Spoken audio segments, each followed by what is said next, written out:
ஒரு cinema promo. ஆனா அது சாதாரண ப்ரோமோ இல்ல. 47 வருஷ காத்திருப்பு, ஒரு தீர்க்கப்படாத மர்மம், அது கூடவே ஒரு டெக்னாலஜி சர்ச்சை. இது எல்லாம் சேர்ந்து எப்படி இன்டர்நெட்டையே ஒரு புரட்டு புரட்டி போட்டது. வாங்க இந்த செம்ம இன்ட்ரெஸ்டிங்கான கதைய கொஞ்சம் விரிவா அலசி பார்ப்போம். இந்த முழு கதைக்கும் ஆரம்ப புள்ளி ஒரே ஒரு நம்பர் தான், 47. ஏன் இந்த நம்பர் இவ்ளோ முக்கியம் சொல்றேன். ஆமாங்க, சரியா 47 வருஷம். நம்ம தமிழ் சினிமாவின் 2 பெரிய தூண்களான கமல்ஹாசனும் சரி, ரஜினிகாந்தும் சரி, கடைசியா ஒரே ஸ்கிரீன்ல ஒன்னா தோன்றி இத்தனை வருஷம் ஆகிடுச்சு. நினைச்சு பாருங்க, கிட்டத்தட்ட அரை நூற்றாண்டு. இப்போதைக்கு KHXன்னு சொல்லப்படுற இந்த படத்துக்கு இந்த 47 வருஷ ரீயூனியன் ஏன் இவ்ளோ பெரிய மேட்டர்னு முதல்ல புரிஞ்சுக்கலாம். ஒரு பக்கம் உலக நாயகன் கமல்ஹாசன், இன்னொரு பக்கம் சூப்பர் ஸ்டார் ரஜினிகாந்த். இவங்கள டைரக்ட் பண்றது யாருன்னா யங் ஜெனரேஷன் டைரக்டர் நெல்சன். அடேங்கப்பா, இந்த காம்போவே படத்தோட எதிர்பார்ப்பை எங்கேயோ கொண்டு போயிடுச்சு இல்லையா? ஆனா ரிலீஸ் ஆன அந்த ப்ரோமோ ஃபேன்ஸோட ஆசையை பூர்த்தி பண்றதுக்கு பதிலா சோஷியல் மீடியாவுல ஒரு பெரிய கேள்வியை தூக்கி போட்டுச்சு.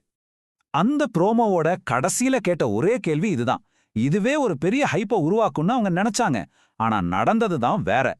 ஆனா நம்ம ரசிகர்கள் இருக்காங்களே, அவங்க இந்த கேள்விய அப்படியே ஓரமா வச்சுட்டு இதை விட ஒரு முக்கியமான ஒரு பெரிய கேள்வியை கெட்டியா புடிச்சுக்கிட்டாங்க. அதுதான் மொத்த விவாதத்தோட மையப்புள்ளியாவே மாறிடுச்சு. ஆமா, ஹீரோ யாருங்கிறத விட இந்த படத்துல வில்லன் யாருங்கிற கேள்விதான் ஃபேன்ஸோட கற்பனையை தூண்டி இன்டர்நெட் முழுக்க விவாதத்தை அனல் பறக்க வச்சது. ஒரு பாப்புலர் தியரி என்ன சொல்லுச்சுன்னா, கமல் ஹீரோ, ரஜினி தான் வில்லன். அந்த ப்ரோமோவோட டார்க் காமெடி டோனுக்கு இதுதான் சரியா செட் ஆகும்னு நிறைய பேர் சொன்னாங்க. ஆனா இன்னொரு பக்கம் பாத்தீங்கன்னா, ரஜினியோட அந்த ஸ்டைல், அந்த கெத்து, அதுக்கு அவர் ஒரு பக்கா வில்லனா இருந்தாதான் மாசா இருக்கும்னு ஒரு பெரிய ஃபேன்ஸ் கூட்டம் வாதாடினாங்க. எப்பவும் தலைவர் தான் வில்லன்னு அவங்க ரொம்ப உறுதியா சொன்னாங்க. இந்த விவாதம் இப்படி சூடா போயிட்டு இருக்கும்போது யாரும் எதிர்பார்க்காத ஒரு வைல்டு கார்டு என்ட்ரி. வில்லன் இவங்க 2 பேருமே இல்ல, அது தனுஷா இருக்கலான்னு ஒரு புது தியரி கிளம்பிச்சு பாருங்க. சோ கமல் வில்லனா, ரஜினி வில்லனா, இல்ல 2 பேருமே ஆன்டி ஹீரோக்களா? இப்படி பல கோணங்கள்ல விவாதம் அனல் பறக்க ஆரம்பிச்சது. இந்த வில்லன் பஞ்சாயத்து ஒரு பக்கம் போயிட்டு இருக்க, திடீர்னு சம்பந்தமே இல்லாம புதுசா ஒரு மர்மம் கிளம்புச்சு. வில்லை யாருங்கிற விவாதம் ரொம்ப சீரியஸா போயிட்டு இருந்தப்போ, ரசிகர்களோட கழுகு பார்வை ப்ரோமோவோட பேக்ரவுண்ட்ல இருந்த வேற ஒரு விஷயத்த கரெக்டா நோட் பண்ணுச்சு. அதாவது அந்த ப்ரோமோல ஒரு சீன்ல வந்த சின்ன மாடல்ஸ் உண்மையான மனிதர்கள் இல்ல, அவங்க எல்லாரும் ஏஐ டெக்னாலஜில உருவாக்கப்பட்டதுன்னு ஒரு செய்தி பரவ ஆரம்பிச்சது. ஆச்சரியமான விஷயம் என்னன்னா, ஒரு ஏஐ சாட்பாட்டே ஆமா இது ஏஐனால உருவாக்கின படங்கள் தான் அன்னு சொன்னதும் இந்த சர்ச்சை காத்து தீ மாதிரி பரவ ஆரம்பிச்சிருச்சு. ஒரு ஏஏ கன்ஃபார்ம் பண்ணதுக்கு அப்புறம் கேட்கவா வேணும், இந்த விஷயம் உலகம் முழுக்க இருக்கிற தமிழ் சினிமா ஃபேன்ஸ் மத்தியில பயங்கர வைரல் ஆச்சு. ஆனா கடைசியில ஒரே ஒரு பிடிஎஸ், அதாவது ஷூட்டிங் ஸ்பாட் போட்டோ, இந்த முழு சர்ச்சையும் ஊதி தள்ளிருச்சு. அந்த போட்டோல சர்ச்சைக்குள்ளான மாடல்ஸ் படக்குழுவோட நிஜமாவே இருந்தாங்க. அப்போ அது ஏஐ இல்லைன்னு நிரூபணமாயிருச்சு.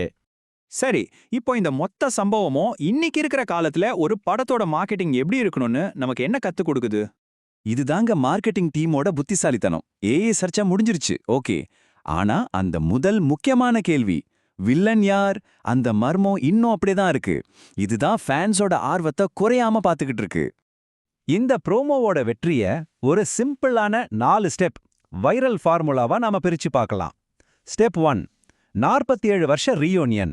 ஸ்டெப் 2, வில்லன் யாருங்கிற மர்மம்.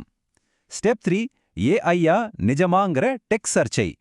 ஸ்டெப் 4, இது எல்லாத்தையும் வச்சு ரசிகர்களையே பேச வச்சது. ஒரு பெர்ஃபெக்ட் மார்க்கெட்டிங் பிளான் இல்லையா? உண்மையில இந்த டெக்னிக்கு ஒரு பேர் இருக்கு. ஆராய்ச்சியாளர்கள் இத நாஸ்டால்ஜியா இண்டஸ்ட்ரி அப்படின்னு சொல்றாங்க. அதாவது நம்ம பழைய ஞாபகங்கள் மேல இருக்கிற ஏக்கத்தை வச்சு பிசினஸ் பண்றது. இது யதார்த்தமா நடந்த ஒரு விஷயம் இல்ல. ஒரு ஆய்வு சொல்ற மாதிரி நம்ம பழைய நினைவுகளை தூண்டி அது மூலமா ஒரு ஏக்கத்தை உருவாக்கி அதை வச்சே பிசினஸ் பண்றது தான் இன்னைக்கு பாப்புலர் சினிமால ஒரு பெரிய வியாபார உத்தி. இந்த ப்ரோமோவோட மொத்த அஸ்திவாரமே அந்த 47 வருஷ காத்திருப்புக. சரி, இப்போ கடைசியா ஒரே ஒரு கேள்வி. எது அதிக சக்தி வாய்ந்தது? ரிலீஸ் ஆக போற அந்த சினிமாவா, இல்ல அந்த சினிமா வர்றதுக்கு முன்னாடி நாமளே நமக்குள்ள உருவாக்கிக்கிற இந்த கதைகளா? யோசிச்சு பாருங்க.